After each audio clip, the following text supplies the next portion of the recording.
Ladies and gentlemen, my name is Paul Heyman, and it is with great pleasure that I return to the scene of the crime, where 282 days ago, the rancid city of New Orleans, along with millions and millions of people around the world, laid witness to this.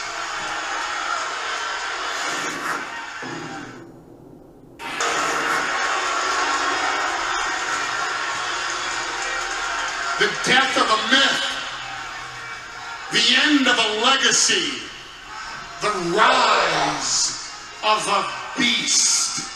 It all happened in one moment when The Undertaker's undefeated streak at WrestleMania was conquered by my client, Brock Lesnar. Now, ladies and gentlemen, my client is not one to dwell on the past, because if he was, he would remind you that he is the only man in history to ever hold the NCAA Division I Heavyweight Championship, the undisputed UFC Heavyweight Championship, and the undisputed WWE Heavyweight Championship of the world. It's an accomplishment so unattainable by any single athlete. No man has ever held two of those distinctions, let alone all three. No man has held all three, just one beast. That beast's name is Brock Lesnar. I and my client, Brock Lesnar, conquered The Undertaker's undefeated streak at WrestleMania. And here we are 282 days later, and it still burns you when I tell you that my client, Brock Lesnar, conquered The Undertaker's undefeated streak at WrestleMania. But to me, it's still very relevant, because that's what Brock Lesnar does. I love what happens every single time. This Disney-fied, billion-dollar, publicly traded, globally marketed concept of then, now, and forever is perpetrated by WWE as this great fantasy for you all to buy into. A fantasy that runs up against the reality that is Brock Lesnar. Oh! The Undertaker's undefeated streak will last forever. Fantasy, reality. The C-Nation flag, hustle, loyalty, and respect will fly high forever. Fantasy, reality. Now, Seth Rollins is the future of WWE. Fantasy or reality?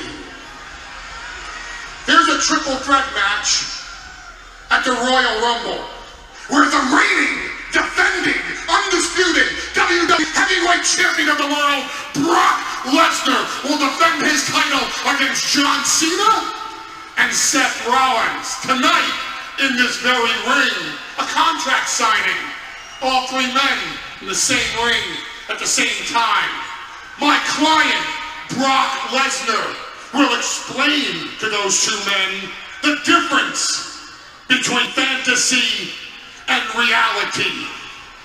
Face to curb stomping face. We love it raw. Chris Corey, the future, Mr. Caldero. And here we discuss the return of our champion, Brock Lesnar. And, of course, the mouth, Heyman. I believe just in the overall perspective of Raw, it was awesome. Last week was so boring. And this week made up for it, fold by fold by fold. They had so much attractions. What else we had? Daniel Bryan. Yeah. Coming back, not fighting per se. Had a little stunt with Kane. Yeah. But whatever. It was cool.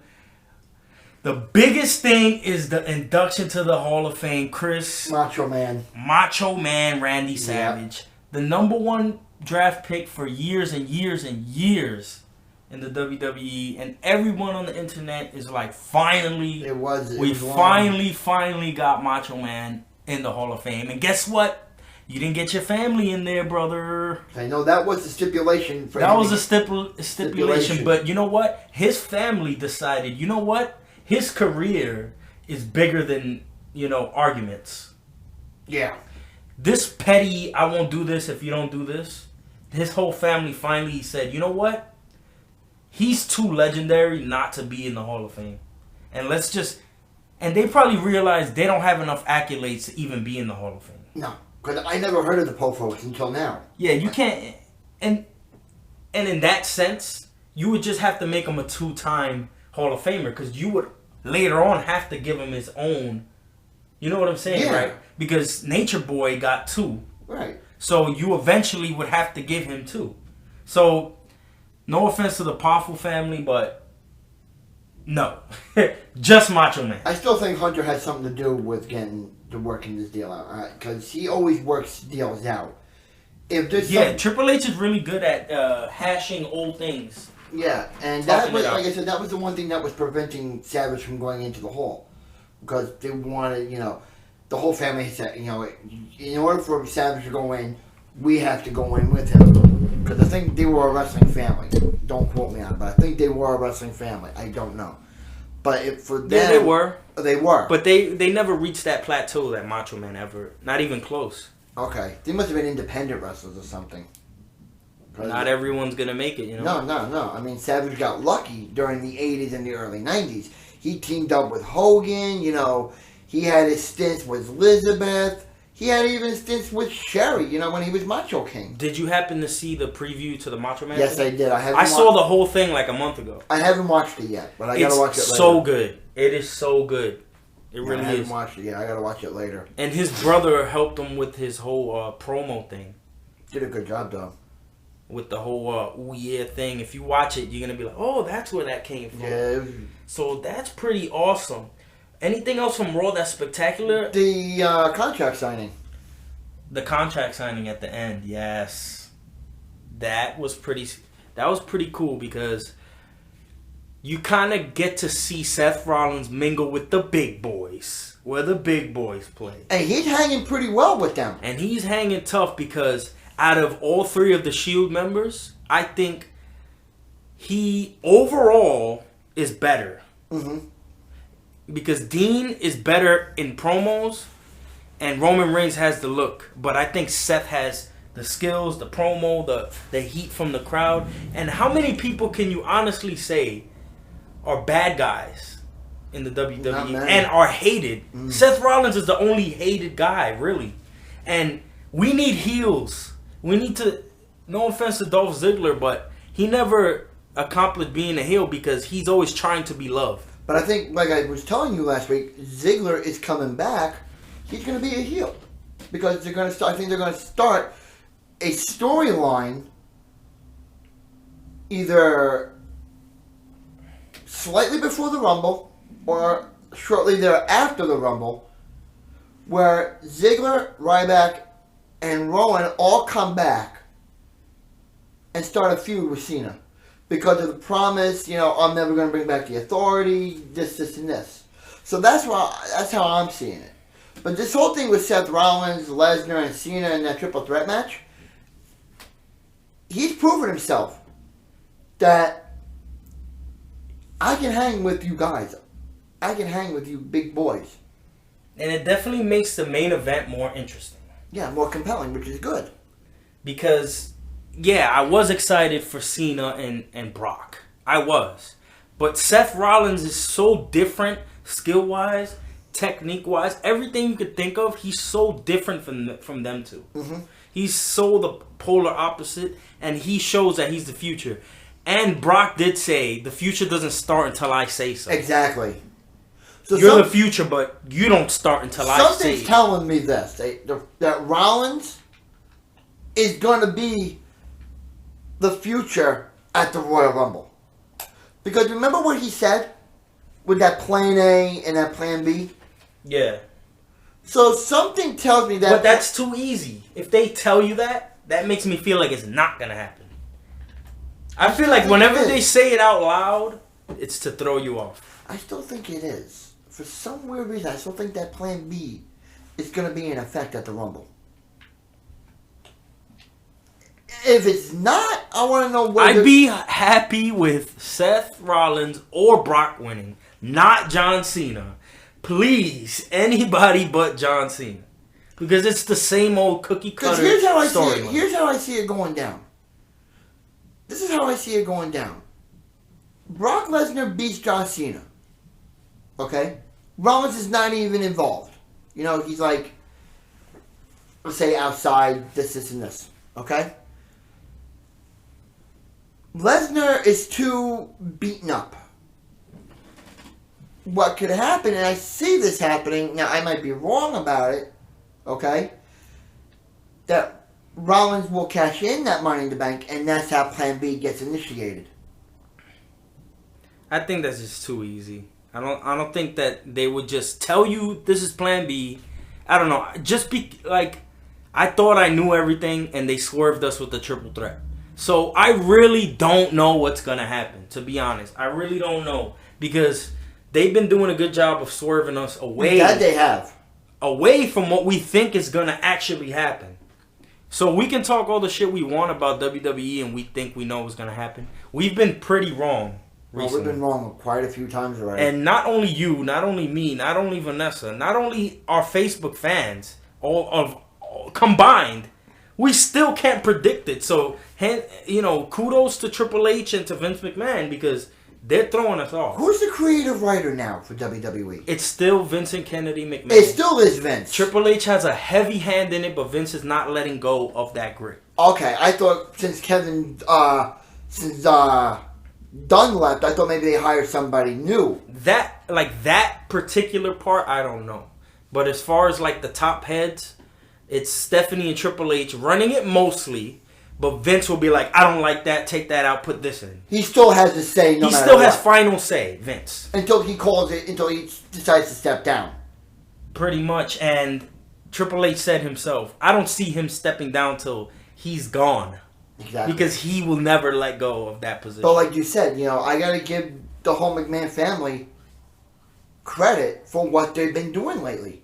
With the swerving, the unswerving, you know, adding mixes to storylines, you know, creating new storylines in the middle of a current storyline. I like the way they're doing it. It's bringing in interest, finally. Because lately, it hasn't been interesting. But now he's getting better because you're on the road to WrestleMania. Yeah, that's the thing. Those last 2 months were just filler. Because they don't want to give you a bunch of stuff. And then when WrestleMania season comes, they got nothing for it. That's what I love about WrestleMania season. From this time forward, from January to March or April, it's completely on. Yeah. All bets are off.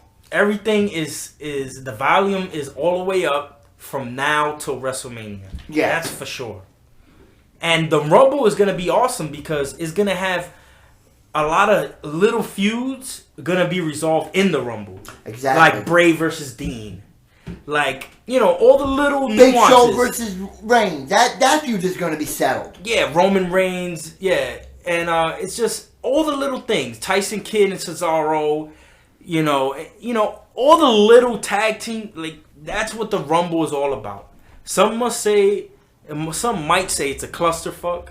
Like Stone Cold would say. It's a clusterfuck because you don't know where to pay attention. Exactly. You don't know. And sometimes the cameramen don't know where to pay attention. Right, I noticed that. Because the cameramen don't know all the spots. They don't know when things are going to happen. So hopefully they got enough cameras around to catch every moment and to film that particular But this thing. is what I love about WrestleMania season now. I mean, everything just comes up full volume. Everything is like to the max. And not for nothing, I think that changing the Elimination Chamber to Fastlane is better. You know why? Because no matter what, the in-between pay-per-view is not going to be as great.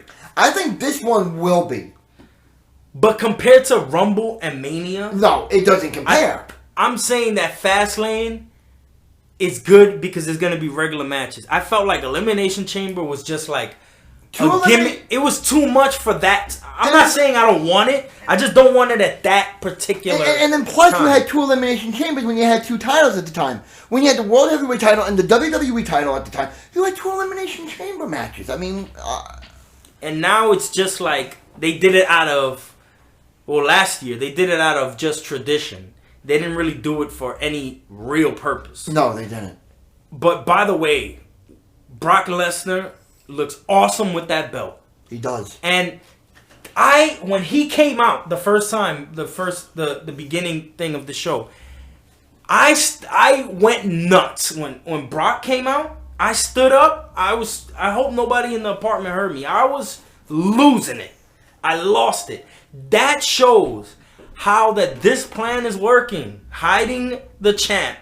Making him special. Making the belt mean something again. Because when was the last time the belt meant this much? God, I would say... Think about it. It's been so long. The last time I vaguely remember twice that the belt meant something, one was with Austin. We'll make it 3 times, okay? One with Austin, right? 2... Just say that. Just the whole Attitude Era, pretty much. And then the third is with The Undertaker.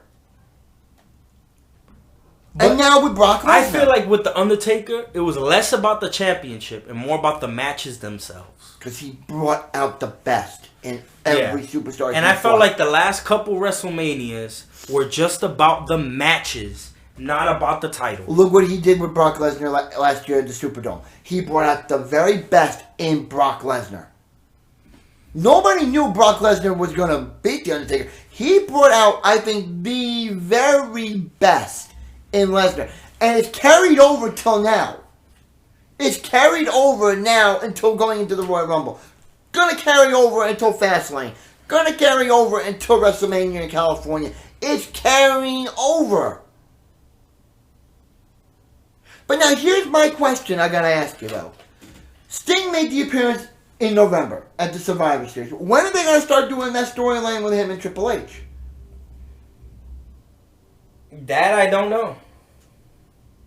The last predictable thing was Sting. Because I knew he was coming that day. I just didn't know when exactly he was coming in. Now, my question I gotta ask you is this. Is Sting gonna have an impact on this triple threat match? I don't think so. I think that there's gonna be enough hokum in the match already. Okay. So you don't see Sting making an impact? I don't think that, I don't think that Sting is gonna come. But I wouldn't hate it. I wouldn't object. Because it would add more intrigue to it then. Definitely, but I don't know. I just don't need him to show up. Because that's how I think they're going to start getting Triple H involved. For me, I don't want to see him do the same thing he did before. I just want to see him show up at a Raw. I want to see him again, but in a different manner. I don't want to see him come interrupt the match again. So maybe I don't want to see that. So maybe you'll see him the Raw after the Royal Rumble. Maybe you'll see him there. Maybe, hopefully, we get him soon. Because you gotta start the road to WrestleMania is headed our way. You gotta do it. You gotta bring it in. You gotta start getting a storyline like that started. Because it's gonna take some time to evolve. It's not gonna evolve right away. It's gonna take a very long time. So you need about 2.5 months between now and March to start to get it going, to get it fully explosive. But not for nothing, Triple H is mentioning Sting more and more often now. So it's gonna happen. And I've heard people say just match wise, I think Triple H and Sting will be better than Undertaker and Sting. Just because Triple H is younger, or at least looks younger, body wise. Keeps himself in good shape though. He is in way better shape than Sting is. Than No, then Taker is. Oh, yeah, okay. So, it's nothing against Taker. It's just like Sting may need a practice match first before he faces Taker. So give him Because I've heard many times that there is a WWE style. He's never fought in the WWE. No, he's never stepped foot in the WWE. Chris Jericho mentioned when he got from WCW, he had to learn this WWE style. Exactly. And then he was the go-to guy when someone needed to learn the WWE style because he went through that. So that is, to me, who better hands to do your first WrestleMania than Triple H? He's in the company. He wants nothing better than to make this WrestleMania as big as it can be. And Triple H is pretty much being tested by Vince with a notepad right now. Yeah. He's like under an evaluation period almost. Yeah. So, Triple H is the number one as far as this makes sense. And everybody else, it will fall. Everything else, to be honest, I don't know what's going to happen. I really don't. And if you look into going into next year, it will probably be Sting and Undertaker. Hopefully. I really want that. Even if it's like just to do it. Now, let me I don't need a story. Just to do it. Let me throw this out to you here. You remember a couple of years ago at WrestleMania, I think it was in Tampa or Orlando, I forgot where it was, when Vince put that stipulation on Ric Flair, win and you keep going, lose and you call it quits. But then they inducted Flair into the Hall of Fame, so you knew he was losing. You get what I'm saying? Now, can they throw that out there with The Undertaker? But he wins. But he wins. I'll dig that. And speaking of digging that, the last thing I want to say about Raw is Booker T is awesome, and I like him in the announce table. Where's Jerry? Jerry the King Lawler had a heart attack. Really?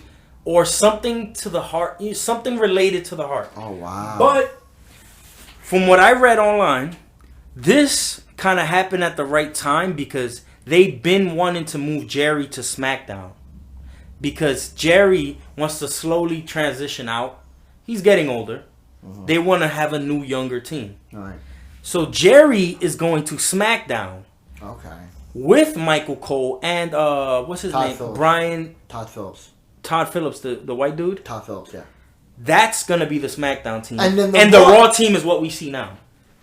Oh, so they're going to move... Booker T is permanent. So JBL is going to be permanently now on Raw and no longer SmackDown? Yeah. Okay. That was the plan for a while, but they couldn't do it because they wanted to wait for the Thursday move. And you're going to keep Michael Cole with both shows? Yes. Michael Cole is going to be anchoring both shows. At least until, SmackDown could get its feet running without him. It's going to take a while. I think at least a year. Give it a take. And I would love to see a woman announcer. I really would.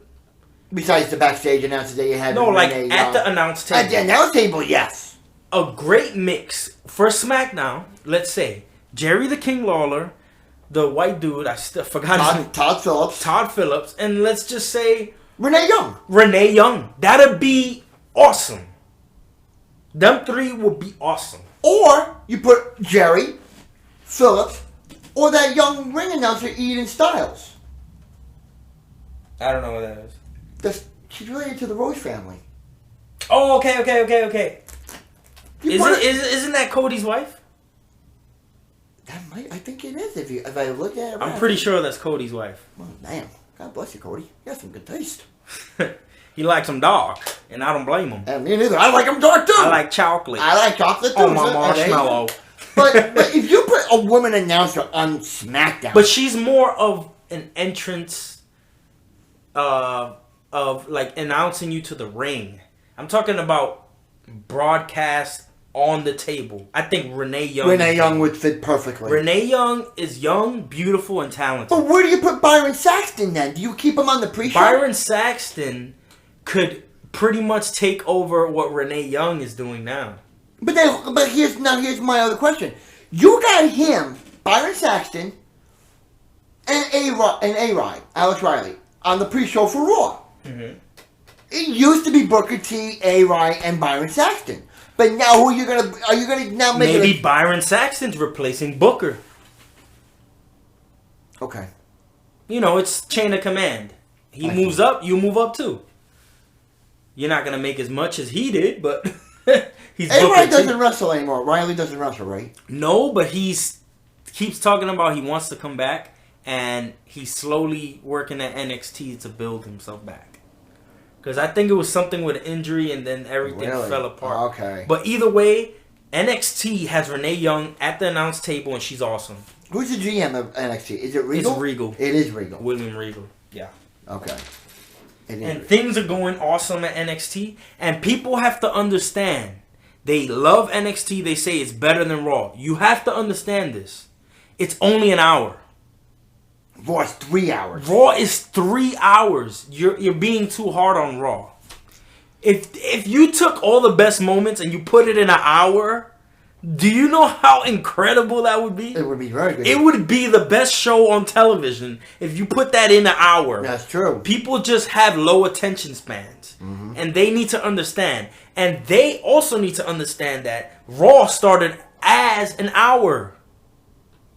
Originally started as an hour. Started 2 hours. I'm telling you, bro.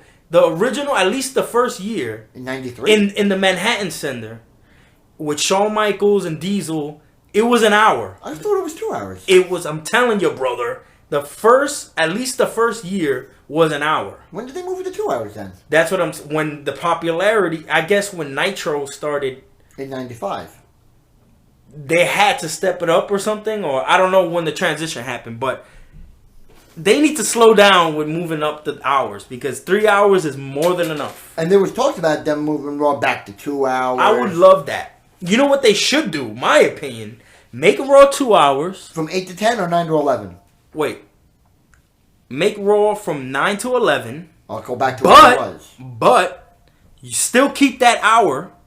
Put NXT in the first hour. So you're saying that way NXT could get cable. So what you're saying? Notoriety. So what you're saying is move Raw back to 9 to 11, right? Put NXT in the hour from 8 to 9 on USA. And that way you get all the wrestling you want, and you see newcomers, and then you get the later hours so you can actually make the show better. Because you don't have the pressure to fill in a 3-hour show. You know, that would be good. Now, let me ask you this other question. You got SmackDown now. It's going to be 8 to 10. SmackDown is fine. The only thing I would say about SmackDown is don't make it so much like Raw. No. But what do you that's their burden, is that they always make it so similar. But what are you going to do now with Superstars? Those shows are just fillers. Superstars main event, blah, blah, blah. Those are just fillers. NXT is bigger than main event. I know main event used to be on Ion TV. Yeah. But then when the network came out it's been a year now since the network came out, which is unbelievable. Yeah. Which is unbelievable. Can't believe it's been a year already since the network came out. That they moved NXT over to the WWE network, which is good. I agree with the way you brought it up.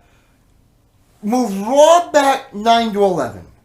Put NXT 8 to 9 on USA, where you can look at the rookies down in Orlando, and then go to Raw directly right after. And that way, you get to show your new talent.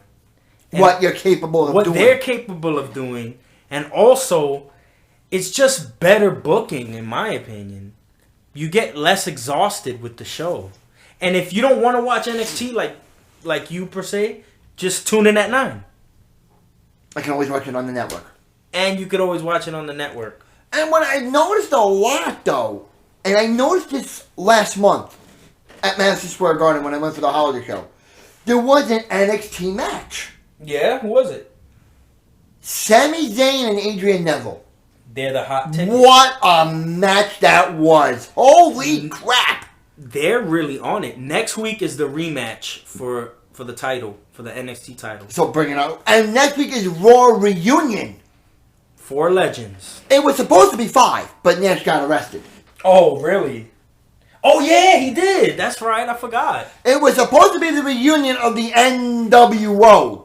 but that got nixed because of Nash's arrest. I think a couple of weeks ago or about a month ago or something. But it's Raw Reunion next week, and it's going to be an epic show, I have a feeling. So, to mix in that 1 hour, maybe you put an NXT title match in there. Maybe, let's say you put it in the 9:30, you make it a half an hour match. From 9:30 to, say 10 o'clock. If you want to make Raw Reunion good, you got to do that. People really like NXT. And when I saw Sami Zayn and Adrian Neville, we were sitting in the Barstool section of 205 at Madison Square Garden in December. And I'll be honest with you, I know who these guys are because I've seen them maybe once or twice on NXT. And they also did a match on Raw. And they did a match on Raw. And I explained to them. And nobody in that section knew who these guys were. Hence, what I said makes so much sense. Put them on from 8 to 9. That way, everyone that's not familiar with the NXT product will be. I explained it to Vanessa. I explained it to the Batista lookalike. To his friend, to his other friend, to his girlfriend, to the other people on the other side of us. I explained who these guys were. And they asked me, he goes, how the hell do you know this? I said, I've seen them once or twice on NXT. I've seen them once or twice on Raw. I know who these guys are, and they're high flying. And that's what the WWE is lacking, is high flyers. And there's a disconnect between NXT and WWE main roster. Big disconnect. Because the main fans don't know what's going on. And the only people that really, really know what's going on in NXT, mostly, is people that just want to watch wrestling 24 hours a day. Which I don't have. 7 days. Which I don't have time to do. Trust me, if I didn't have a job... Oh, yeah, if I didn't have a I'd watch New Japan, I'd watch Ring of Honor. Ring of Honor. It's just not enough hours in the day. Yeah, if I didn't have to go to my crappy job, okay, my shithole of a job, I'd be in my room eating Cheese Whiz out of a can, watching every wrestling organization there was.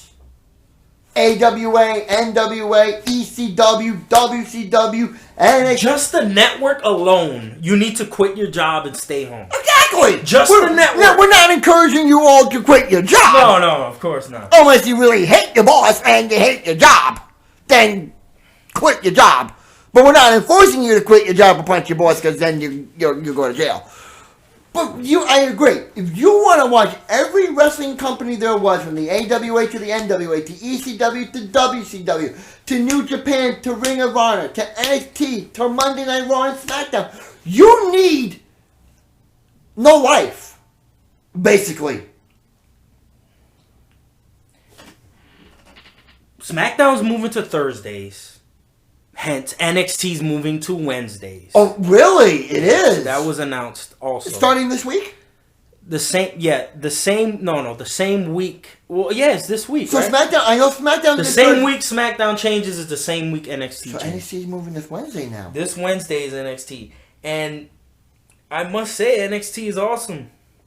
But, like I said, it's an hour, so... Is it going to be the same time, though? Yeah, I believe so. They didn't say a time. And they're going to keep main event on Tuesday then, right? Yeah, they didn't say anything else about anything else. It's just that they're moving SmackDown and They're NXT. moving, yeah. Alright. Because SmackDown's, I don't think it works on Fridays. Not many people are home. TNA moved to Fridays. And really? Their rating for their first show, I did not see it because I don't have Destination America. Do you even know what that is as a channel? That's a channel? Destination America. That's where TNA is currently on. It's not on... Spike no longer carries TNA. Get out of here. They are on Destination America. Their numbers went from like close to 1 million to like 200,000. Destination America? I thought that was I thought that was like TNA Destination America. I didn't know that was a channel. That's a channel? Destination America is the channel.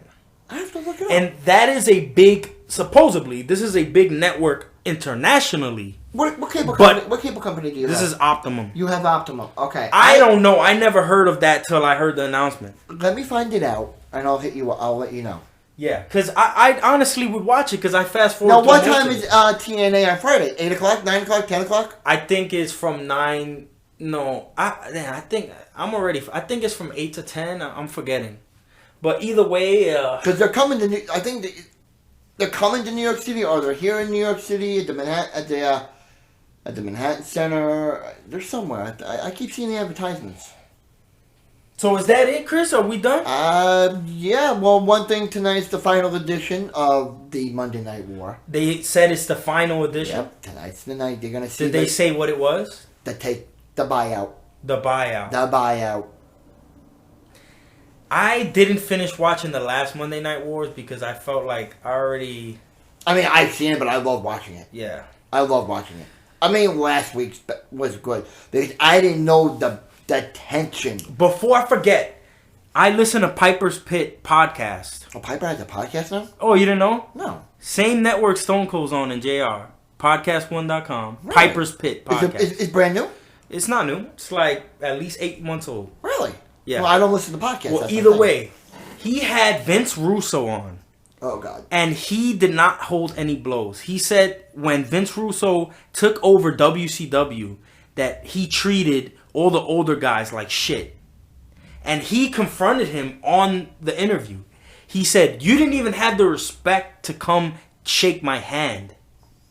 Like, if you get a chance, go to podcast1.com, go to Piper's I have the Pit. podcast app on my phone. So Piper's Pit with Vince Russo. I'm gonna listen. When did that come out? Today? No, I think it's fairly old because I'm catching up on it. I'm about to listen to the Jim Ross interview next, but I can go online and watch it too, right?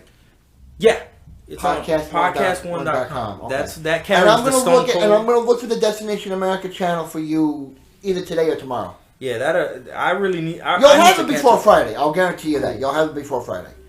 But like I said, tonight's the final installment of the Monday Night War, which was a very good series, by the way.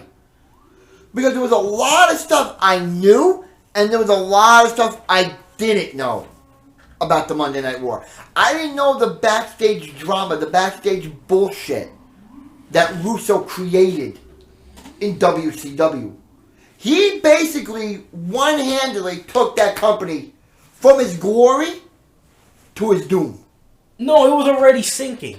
They were calling him to help. But he helped it. He and Bischoff helped it. You know what I'm saying? No, I think that they brought him in to help the sinking ship, and he didn't. He made it worse. He basically made it worse. He didn't help at all. He made it worse. He might as well have not been there. Yeah, that's true. Because if he would have not been there, it would have been the same result. Exactly. He made it worse. But that wraps up We Love It Raw. This is Chris Corey. This is Mr. Caldero. One more thing. You have something else to say? Since next week is Raw Reunion, I want to bring this out to our fans. Who do you think should be inducted next week into the Hall of Fame? So they're going to do an induction every week? That's how they usually do it. Maybe a week or two. Every 2 weeks. Maybe a week or two they don't say anything, but usually every week they bring in an announcement. Okay. So I think about mid-February. I honestly don't know. And when you asked me this question before the Macho Man thing, I said Macho Man and everyone else, I have no idea. Oh, like the Honky Tonk Man. So we got Macho Man right. Everyone else is still in the air. I have no clue. Who would you like to see inducted into the Hall of Fame? That is well deserving. That should be announced next week. My problem is that I just started watching a year and a half ago, and I only know certain things. I don't know who got inducted years before.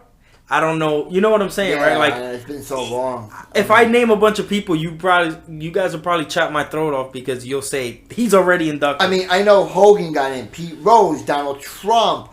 I know Bruno Sammartino, Trish Stratus, Lita, Scott Hall, Shawn Michaels, Edge.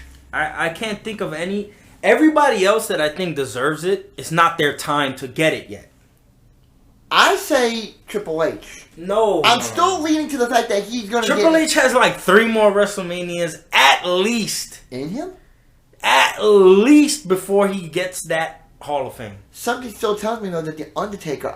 Now, I could be completely 100% wrong, but I still think The Undertaker could be announced. It wouldn't be surprising, but it would be very interesting. Because that means that they're playing things different way. But remember what I told you. How they did it with Ric Flair a couple of years ago when he fought Shawn Michaels. Win and you survive, lose and you retire. But if I had to bet money, no, Undertaker's not going in this year. I feel like that's too big of a spectacle to just... I mean, there was rumors swirling around the internet on Bleacher Report, on this website saying that the Undertaker was going to go win. There was talks about him going in, yada, yada, yada. But what does that mean for him? I don't think so. I don't know. I would be surprised, honestly. But come on, you have to understand. It makes so much sense to wait till they go to Dallas. Home to Dallas. You don't think that's exactly what he wants? Yes. To be inducted in Dallas? Yeah, yes. Why would he want to do it? Where is it?